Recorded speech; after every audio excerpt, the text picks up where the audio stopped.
Di kedalaman hutan Kalimantan yang lebat, seorang penambang liar bernama Hadi menemukan sebuah aliran sungai kecil yang aneh.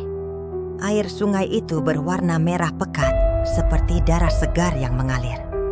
Penduduk setempat dengan cemas memperingatkan Hadi bahwa itu adalah sungai darah, tempat di mana roh-roh suku setempat yang terbunuh secara kejam waktu melawan penjajah Belanda dulu mengalir bersama dengan tanah yang terkutuk. Mereka memohon agar Hadi tidak mengganggu ketenangan sungai itu. Namun, didorong oleh keserakahan dan rasa penasaran, Hadi mengabaikan semua peringatan tersebut. Dengan tekad bulat, Hadi mulai menggali di sekitar sungai misterius itu. Ia yakin ada harta karun tersembunyi di balik warna merah pekat airnya. Semakin dalam ia menggali, semakin aneh fenomena yang ia temui. Tanah di sekitar sungai terasa hangat dan bergetar, seolah-olah ada kehidupan di dalamnya. Suara-suara bisikan samar terdengar dari kejauhan, menggunakan bahasa kuno yang tak ia pahami. Setelah berhari-hari menggali tanpa henti, Hadi akhirnya menemukan sesuatu. Tersembunyi di bawah lapisan tanah merah, ia menemukan sebuah patung totem tua yang diukir dengan indah.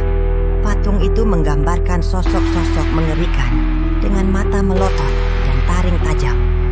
Hadi merasa ada energi aneh yang terpancar dari patung tersebut.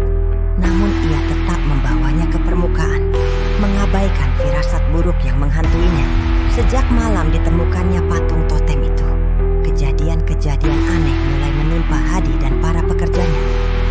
Air yang mereka sentuh perlahan berubah menjadi lumpur merah kental yang seolah-olah hidup. Lumpur itu bergerak-gerak sendiri, mencoba menelan apapun yang ada di dekatnya. Beberapa pekerja melaporkan melihat sosok-sosok bayangan di kegelapan hutan, menatap mereka dengan mata merah menyala. Satu persatu para pekerja Hadi mulai menghilang secara misterius. Yang tersisa hanyalah jejak-jejak lumpur merah dan suara-suara jeritan mengerikan dalam bahasa yang tak dikenal. Rasa takut mulai menyelimuti kamp penambangan. Beberapa pekerja memutuskan untuk melarikan diri di tengah malam, tak sanggup menghadapi teror yang semakin mencekam. Hadi, meskipun ketakutan, tetap bersikeras melanjutkan penggalian. Ia yakin bahwa harta karun yang ia cari sudah dekat. Namun setiap malam ia dihantui oleh mimpi-mimpi buruk. Dalam mimpinya ia melihat ribuan sosok berlumuran darah bangkit dari sungai darah, menatapnya dengan mata kosong dan mulut menganga. Mereka berbisik dalam bahasa kuno, menjanjikan pembalasan atas keserakahan manusia yang telah mengganggu peristirahatan mereka. Suatu malam, ketika Hadi tertidur di tendanya, ia terbangun oleh suara-suara aneh.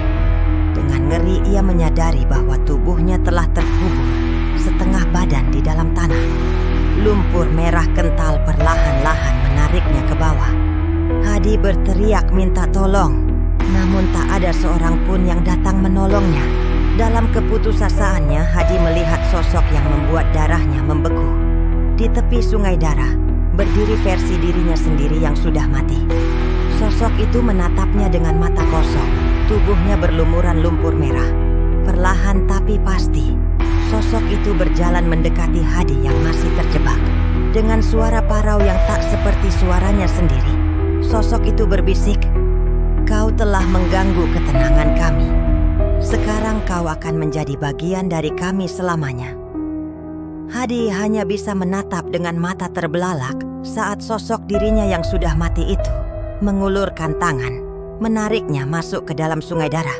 Keesokan harinya, para penduduk desa menemukan kamp penambangan Hadi telah kosong. Tak ada jejak Hadi maupun para pekerjanya. Yang tersisa hanyalah peralatan penambangan yang berserakan dan jejak-jejak lumpur merah yang mengarah ke sungai darah. Mereka juga menemukan patung totem tua yang kini tampak basah oleh cairan merah pekat. Sejak saat itu, penduduk setempat semakin takut mendekati sungai darah. Mereka percaya bahwa Hadi dan para pekerjanya kini telah menjadi bagian dari roh-roh penjaga sungai tersebut. Cerita tentang nasib tragis Hadi menjadi peringatan bagi siapapun yang berniat mengganggu ketenangan sungai darah. Namun kisah Hadi tak berhenti di situ. Beberapa bulan kemudian, seorang penambang liar lain tiba di daerah itu, berniat mencari kekayaan di hutan Kalimantan. Suatu malam, ia melihat sosok seorang pria berdiri di tepi Sungai Darah.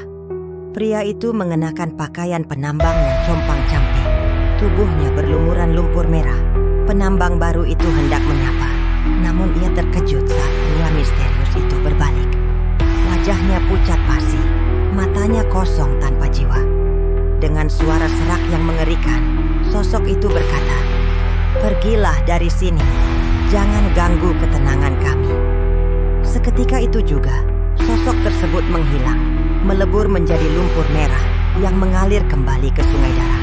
Kisah tentang hantu Hadi yang menjaga Sungai Darah pun mulai tersebar. Para penambang liar mulai enggan mendekati area tersebut.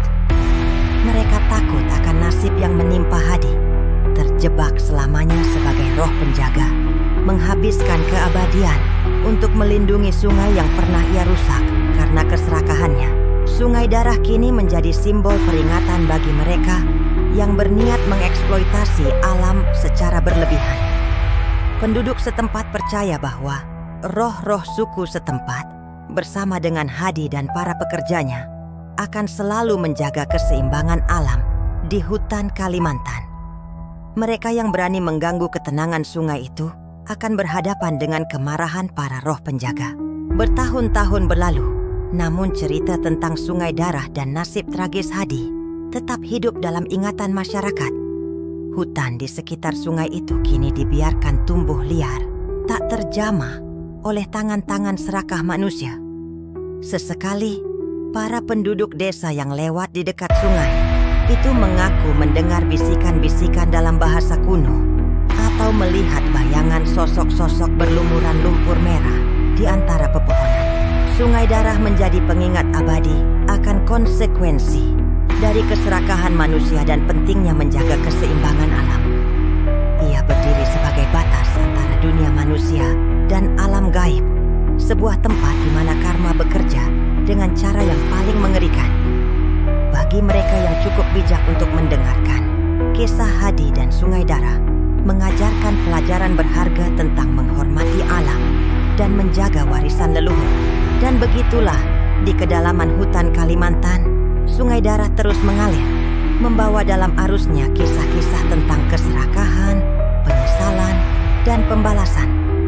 Ia menjadi saksi bisu perjalanan manusia yang tersesat dalam ambisi mereka, hanya untuk menemukan bahwa harga yang harus dibayar jauh lebih besar dari harta apapun yang mereka cari. Sungai itu akan terus ada, menanti mereka yang cukup berani atau cukup bodoh untuk menantang misterinya, siap untuk menambahkan jiwa-jiwa baru ke dalam arusnya yang merah pekat.